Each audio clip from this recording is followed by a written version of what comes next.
Hello friends and fellow surgeons. Welcome back to Inside the OT. So in this video, I'm gonna demonstrate a difficult laparoscopic cholecystectomy for a classic case of acalculous cholecystitis sequel, which led to a gangrenous gallbladder. So these cases are fairly challenging for any experienced surgeon because one, the anatomy will be distorted and usually the tissue planes will always be obliterated, and there's always a risk of a bile duct injury in such cases. So now let's jump into the video proper. After the initial camera port placement, I do the diagnostic laparoscopy. Then my next port placement will be my retraction port, which is a 5 mm. But in this case, as because of extensive omental adhesions, I put my first working port as a epigastric 10 mm port. So in difficult cholecystectomies, your port placements makes your life way more easier, and it's more crucial because ports that are too close to each other can restrict your movement by the instruments, and ports that are lower down will be difficult to make the callus dissection. So initial, 5 to 10 minutes of your procedure, spend at most time, be patient and understand the anatomy, respect the tissues, work out a procedure plan and explain your assistant, oh, this is what you're gonna do in this procedure and this is how they have to show you the camera part, and always think of a bailout procedure, keep it at the back of your hand when you don't have anything else to do. So the first step is the adhesiolisis. If you could see initial part of the video, the momentum was all migrated towards the gallbladder and it was forming a wall off. And once I've reduced the adhesions, you can see a patchy necrosis of the gallbladder, which is nothing but a gangrenous changes. And now I'm releasing the adhesions on the abdominal wall to make place for my retraction port, which is basically the 5 mm trocar, and the excessive traction should be avoided because the inflamed tissues will bleed. So now that the port placements are all done, now you can see the gallbladder is tense and difficult to hold, so a decompression is done. So whenever you do a decompression in such inflamed or acute cases, always take a sample for your culture sensitivity. I mean, that's basically your bile culture sensitivity. Okay, now we're gonna start our dissection. So now that we have decompressed the gallbladder, we can use our tooth grasper for the proper traction. Only a proper traction in such difficult cases will lead to a successful cholecystectomy, because a poor traction will always create false planes and it will increase hemostasis, and there will always be a risk of your underlying common bile duct. So in such acute cases, we can't just do our routine steps of lap cholecystectomy like how we do in simple cases where we do the posterior dissection and then anterior dissection, and with SAGS principles where we have to resect one third of the gallbladder from the gallbladder bed, then jump into the Calot's triangle. No, it doesn't work like that in case of acute cases. In case of acute cases, first you have to make sure that you can go to the Calot's area and then start dissecting it. So if you could see, I'm trying to reach the Hartmann's pouch, which is basically, you know, uh, submerged in those omental adhesions. See, I'm gradually trying to get the Hartmann's pouch out of the adhesions. So in such cases, you need to have really good patience, and suction tip is your friendly device in these cases. You can't use an energy device, and you can't forcefully pull tissues because all these are inflamed structures, and as it says, any inflamed structure will start bleeding. So have utmost patience. Tell your assistant to have a really good fundal traction. Then it will gradually do a hydrodissection or blunt dissection. You'll have your planes opening up. As you can see, I can see the Hartmann's pouch coming into our vision. So basically, these opposing forces: one, there's a fundal traction towards your right shoulder. Second thing, you're slowly pushing down the omental adhesions towards the uh, caudal end, and these two opposing forces basically opens up your hepatocystic triangle. So we can faintly make out that Hartmann's pouch is coming into the field. Yeah, so there is slightly some more additions which I'm trying to reduce it through my suction tip cannula, and you can see the complete Hartmann's pouch. So yeah, and so this patient, he was a middle-aged man who was in a long-standing ICU admission with uncontrolled diabetes mellitus.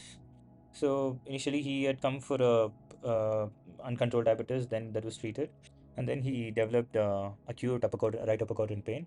Then we have done an ultrasound where it showed grossly distended gallbladder, and there were no foci of calculi. So with pericholecystic fluid and wall edema, so we've diagnosed him as acalculous cholecystitis. Initial conservative treatment was done. Then, as patients started developing fever spikes, so suspicion of a gangrenous cholecystitis was made and was taken up for the emergency laparoscopic cholecystectomy. So, timely decision making is more important in such cases because gangrenous cholecystitis, if patient been not been operated for more than 8 hours to 10 hours, so it's all downhill from there, where we couldn't recover the patient as he'll end up in gross sepsis and multi-organ dysfunction. So yeah, now I'm doing this Calot triangle dissection. You see, we can clearly make out the Hartmann's pouch, and yeah, that is a complete dome of the Hartmann's pouch. And then you see there are two things that's happening. One, there is there's already a fundal traction, and second thing, with my atraumatic grasper, I'm pulling the gallbladder a little bit cranial, and I'm like gradually until till now I've not used any energy device. So in acute or cases, in so your suction tip is your only device which you should use, because you're not so sure of the tissues what's underneath. There is duodenum, there is stomach, and there is always common bile duct and common hepatic duct at close proximities, so you don't want any thermal injuries to them. So this is the first instance that you can see that I'm using a energy device. So yeah, after a long dissection, now we can see there are some tissue planes that can be, or that is being developed, or that can be seen, but still we're not able to see those proper Calot's anatomy. And you see that is the lymph node where my suction tip, I'm trying to just make a space in between that. So as everything was stuck, I thought maybe I'll just do a little bit of anterior dissection. Again, it is still a trial and error because your anterior dissection is not going to make out the planes over there. But I thought maybe, I mean, let me just separate bit of gallbladder from the GP bed, proximal part of the gallbladder. And again, whenever you use an energy device, be cautious. Make sure like you don't use it on the Calot's triangle. So that's a little bit of the anterior dissection. You see that tissues are so fragile, even without the usage of energy, just for the sharpness of the instrument, the tissues are getting cut. So yeah, the in case of acute cases, the basic dictum is you have to use both your sharp and blunt dissection. Majority time of blunt dissection, and yeah, so yeah, that is your lymph node of Lund. So your lymph node of Lund is of utmost importance because that is your landmark for where your cystic artery is. You see, your Hartmann's pouch is like so much adherent to the structure below. So in case of such difficult cholecystectomies, never chase your structures, because once you start chasing, you'll end up injuring things and it'll all be a bloody field. So instead, just make sure like you do a patient dissection, which the anatomy will reveal by itself. So that's a bit of posterior peritoneal dissection of the gallbladder.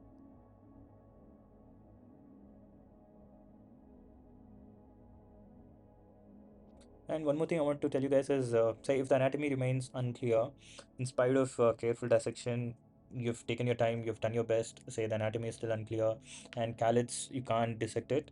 So the options for your bailout decision making is one, your subtotal cholecystectomy. There are two types of your subtotal cholecystectomy, which is your fenestrating type and your reconstituting type. And subtotal cholecystectomy is the most acceptable procedure in case of difficult choles, because uh, doing a subtotal is way more safer to the patient than injuring a common bile duct. So you have to make sure, you have to understand that. And say if you're not able to do it in laparoscopic, and always convert it to open surgery. And never think of converting to an open surgery as a complication or a morbid to the patient. You're doing what is best for the patient. So all our decision makings should be according to the patient safety, and where our ego shouldn't be the thing to drive us. So now coming to the video, I've just dissected the cystic lymph node, and usually the cystic lymph node is accompanied by the cystic artery. So you see now I'm trying to dissect some more plane on the cystic duct, which is very dangerous. Whatever I'm doing right now, you shouldn't do that, because you should have utmost control on your instrument, because those are friable tissues, and your suction tip is right on the cystic duct. So if you are a bit harsh on the tissues, it will start the cystic duct will get punctured. There's always an injury to the common bile duct. So I'm just like, yeah, I'm just taking off those bit of adhesions in the Calot's triangle. Those are the fibrous or the inflamed structures. So my objective here is to obtain the critical view of safety. As you can see, I'm like, you know, I'm a bit hesitant to use the energy device there. So all my energy usage is in a short wave format. It is never in a continuous wavefront.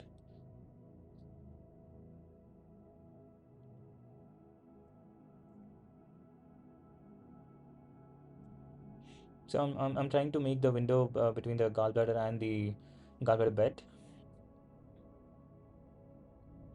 doing both the anterior and the posterior dissection simultaneously. So you see now that we have almost created a window, and always use a Maryland forceps to make these windows, because one Maryland forceps is the window that is made is almost equal to 2.5 centimeters. The distance between your open jaws is around 2.5 centimeters in length.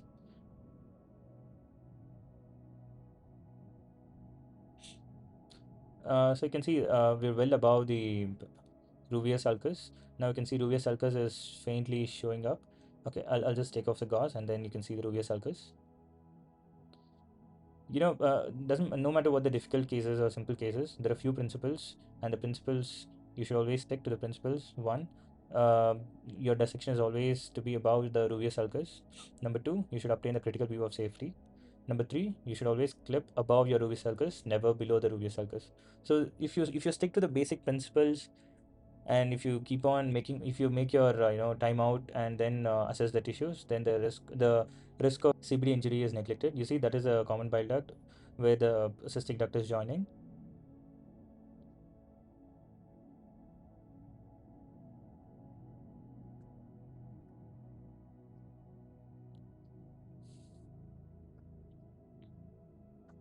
So now that I've created a window, I'm more tempting to clip it, but still you're not supposed to do that.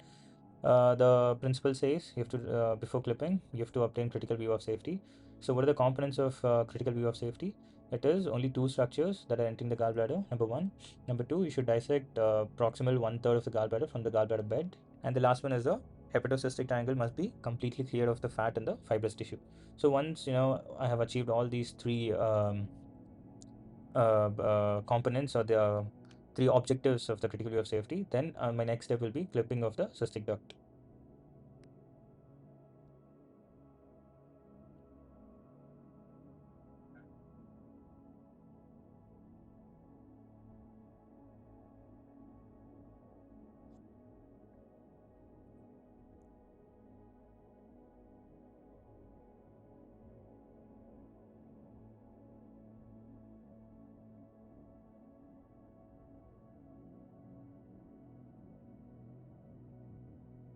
So yeah, now I'll just clip the cystic duct. That now that I've achieved the objectives of critical view of safety, I'm clipping way above the Ruvius sulcus, making sure I'm not going lower down by either clipping at the junction of the cystic duct and the common bile duct, or the common bile duct. So there is one more thing which I want to tell you guys. These are all the inflamed cystic duct. So we can't just rely on the hemolock or the hemo clip devices. So for a safer side, I'll just use a 20 silk to occlude the cystic duct above my clip. So again, start practicing putting a knot. One, it'll increase your intracorporeal suturing knot making skills. Number two, it'll be secure. So even in POD 1 or POD 2, usually after 48 hours there will be fibrosis set in, but then there's a chance that the clips can slip off. Again, hemolock is better than the hemo clip. So on a safer side, you just have to tie it. As there's we already decompressed the gallbladder, and number two, there's an acalculous cholecystitis. I'm not putting a distal clip or distal tie. I'm just cutting the specimen. Now the second thing you have to observe is, once you've cut, you have to see that the cystic duct is an acute angle to this common bile duct, not in line with the common bile duct. There's one more observation where you're sure that you've clipped the cystic duct. Now all thing that left is to do the cystic plate dissection, which is fairly easy in these cases because it'll be inflamed tissues and then it'll just glide out. And the next step is to put a endo bag and then remove the specimen. So before concluding the surgery, one should routinely inspect the liver bed and achieve adequate hemostasis and make sure that the clips are in place. And in case of acute cases, it's better to put a drain in the Morrison's pouch. So this concludes the principles of difficult laparoscopic cholecystectomy. If you found this video helpful, please do like, share, and subscribe to Inside the OT. Thanks a lot for patient watching. Yeah, stay tuned for the next video.